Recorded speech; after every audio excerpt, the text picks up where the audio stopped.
আজকে একটা শিরোনাম দেখছি, এখন অবসর চান ক্লান্ত ফখরুল। মির্জা ফখরুল ইসলাম আলমগীর তিনি বলছেন, আমি অনেক ক্লান্ত, আমি একটু অবসর নিতে চাই, এনাফ ইজ এনাফ। কেন অবসরের কথা বলছেন? তিনি সময় টেলিভিশনে একটা সাক্ষাৎকার দিয়েছেন, সেই সাক্ষাৎকারে কিছু কথা বলেছেন, বেশ বিস্তারিত দিক আছে। তবে তার আগে বলি, এই সাক্ষাৎকার দেওয়ার কয়েকদিন আগে মির্জা ফখরুল ইসলাম আলমগীরের সঙ্গে আমার দেখা হয়েছিল সিঙ্গাপুরে। তিনি মির্জা আব্বাসকে দেখতে গিয়েছিলেন, আমিও দেখতে গিয়েছিলাম। তো হাসপাতালে দেখা হয়েছে এবং মির্জা আব্বাসকে দেখার পর কিছু সময় কথা বলার সুযোগ হয়েছে একান্তে। যেহেতু ব্যক্তিগত আলাপচারিতা, আমি সেটি প্রকাশ্যে আনতে চাই না। তখন আমার একটু মনে হয়েছে ওনার হতাশার দিক। আমি কিছু কথা বলেছি, তিনি প্রতিবাদ করেননি, তিনি শুনেছেন। তবে যে দুই একটা শব্দ তিনি উচ্চারণ করেছেন, সেই শব্দের মধ্যে আমি কিছুটা হতাশার সুর দেখতে পেয়েছি। কিন্তু দেখেন, আমি একটু অবাকই হলাম, তিনি তার স্ত্রীকে নিয়ে সিঙ্গাপুরে এসছেন, 5-6 দিন থেকেছেন, সিঙ্গাপুরে বিভিন্ন টেস্ট করেছেন। হয়তো অনেক জটিলতা ছিল, ওনার নিজের কোনো জটিলতা ছিল বলেননি, সম্ভবত খবরে যা দেখেছি ওনার স্ত্রীর। যাই হোক, এরপর আজকে দেখছি যে উনি একটা বেশ লম্বা ট্যুরে গেছেন চীনে। দলের মহাসচিব বলতে সেকেন্ড ইন কমান্ড, চেয়ারম্যান বা চেয়ারপারসন তারপরে, অর্থাৎ তারেক রহমানের পরেই তার এখন অবস্থান হওয়ার কথা। এখন এত চাপও থাকার কথা না, যে চাপটা তিনি সামলেছেন গত 15টা বছর, তার একটা লম্বা সময়, সরকার বিরোধী আন্দোলন, 2-3 বার জেলে গেছেন, সেই চাপটা, শারীরিক অসুস্থতা সত্ত্বেও সেই চাপ সামলে কিন্তু তিনি সক্রিয় ছিলেন।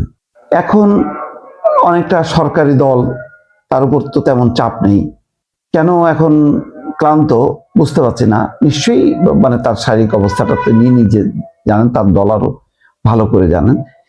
কিন্তু এখানে কোনো সমস্যা হচ্ছে কিনা দলের ভিতরে, আমার মানে প্রশ্নটা এবং উদ্বেগটা সেখানেই।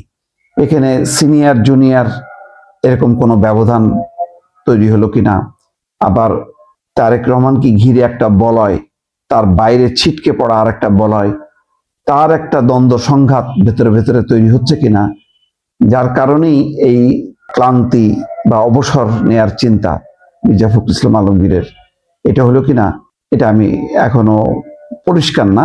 কিন্তু সিমটম, অনেকটা রোগের সিমটম এগুলো। এটা যদি হয় তাহলে দলের অনেকেই আস্তে আস্তে কিন্তু নির্জীব হয়ে যাবেন, অনেকেই আর কথা বলতে চাইবেন না, নিষ্ক্রিয় হয়ে যাবেন। সেটাও আবার দলের জন্য ক্ষতিকর। দল এখন এমন একটা পর্যায়ে, আগে ছিল ক্ষমতায় আসার জন্য একটা চ্যালেঞ্জ, রাজনৈতিক আন্দোলন সংগ্রামের একটা চ্যালেঞ্জ। সেই চ্যালেঞ্জ দলের সিনিয়র জুনিয়র সবাই সম্মিলিতভাবেই পালন করেছে। আর এখন দল ক্ষমতায় আসার পর এই চ্যালেঞ্জটা এক অর্থে মনে হয় যেন সরকারি দল এখন খুব একটা কাজ নেই না। অনেক বড় চ্যালেঞ্জ হলো এই যে, আগের যেই ব্যর্থতা ছিল, আগের যেই পরিস্থিতিটা ছিল, যেই আস্তে আস্তে দুর্নীতির গহ্বরে দেশের যে ইকোনমির যে খারাপ অবস্থার দিকে চলে গেছে, সেটা তো এখনো কাটেনি। গত 18 মাসে ইউনূস সরকার কিছুই করতে পারেনি। এখন সামনে যদি সেটা পুনরুজ্জীবনের জন্য সবাই মিলিতভাবে যদি চেষ্টাটা না করে, একা তারেক রহমানের পক্ষে কি সম্ভব? ওয়ান ম্যান শো বাংলাদেশে 15টা বছর মানুষ দেখেছে, সেটা কিন্তু সফল হয়নি। একটা বড় টিম দরকার, যেখানে চমৎকার কম্বিনেশন থাকবে সিনিয়র জুনিয়র। নির্বাচনের সময় সেই নমিনেশনের ক্ষেত্রেও সেই কম্বিনেশনটা দেখা গেছে, কিন্তু সরকার গঠনের পর এসে সেই জায়গাটা হোঁচট খাবে কেন, এটা আমার প্রশ্ন। এখানে যেই কথাটা তিনি বলেছেন যে, আমি খুবই ক্লান্ত, আগামী কাউন্সিল পর্যন্ত থাকতে হচ্ছে, কাউন্সিলের পর অবসর নিতে চাই, আমার অনেক বয়স হয়ে গেছে, অসুস্থ হয়ে যাচ্ছি।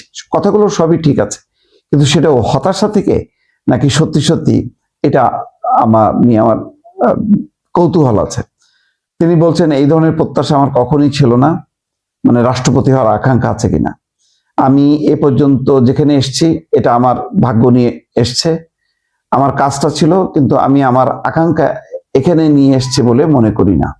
সর্বশেষ কাউন্সিল হয়েছিল 10 বছর আগে, 2011 সালের মার্চে ভারপ্রাপ্ত মহাসচিব হন মির্জা ফখরুল। 2016 সালে কাউন্সিলের পর সামলাচ্ছেন মহাসচিবের দায়িত্ব। মির্জা ফখরুল ইসলাম 86 সালে সরকারি চাকরি থেকে পদত্যাগ করে সক্রিয় রাজনীতিতে যোগ দেন। যাই হোক, এখন এই বছরে হয়তো কাউন্সিল হবে, সেই কাউন্সিলে মহাসচিব পরিবর্তন হবে এরকম ইঙ্গিত পাওয়া যাচ্ছে। কিন্তু তার আগেই তিনি অসুস্থ, ক্লান্ত, অবসর নিতে চান, এই কথাগুলি বলতে পারেন। কিন্তু এই সাথে সরকার পরিচালনায় এখন সিনিয়র জুনিয়র বিভক্তি, সেই বিষয়গুলো যদি সামনে চলে আসে, যেমন যদি মনে করা হয় যে সালাউদ্দিন আহমেদের উপর অনেক বেশি নির্ভর করছেন তারেক রহমান, এবং সালাউদ্দিন আহমেদ যেহেতু মহাসচিব হিসেবে সামনে চলে আসবেন বলে আগে থেকেই একটা পরিস্থিতি তৈরি করা হয়েছে, সুতরাং সেই কারণে অনেকটা হতাশ হয়ে মির্জা ফখরুল ইসলাম আলমগীর নিষ্ক্রিয় হয়ে যাচ্ছেন বা একটু দূরে দূরে থাকছেন। সিঙ্গাপুরে 6 দিন, এখন 10, 11 দিন, 12 দিন থাকবেন চীনে। এটা যদি হয় তাহলে এটার প্রভাব পড়বে যে দলের সিনিয়র নেতা, যাদের বুদ্ধি, যাদের ত্যাগ, এগুলোকে অস্বীকার করা হবে। সুতরাং আমি জানি না এই পুরো বিষয়টা কিভাবে তারেক রহমান সব দিক বিবেচনা করে সামলাবেন। এটা হয়তো দলের আভ্যন্তরীণভাবে এটা একটা বড় চ্যালেঞ্জ হয়ে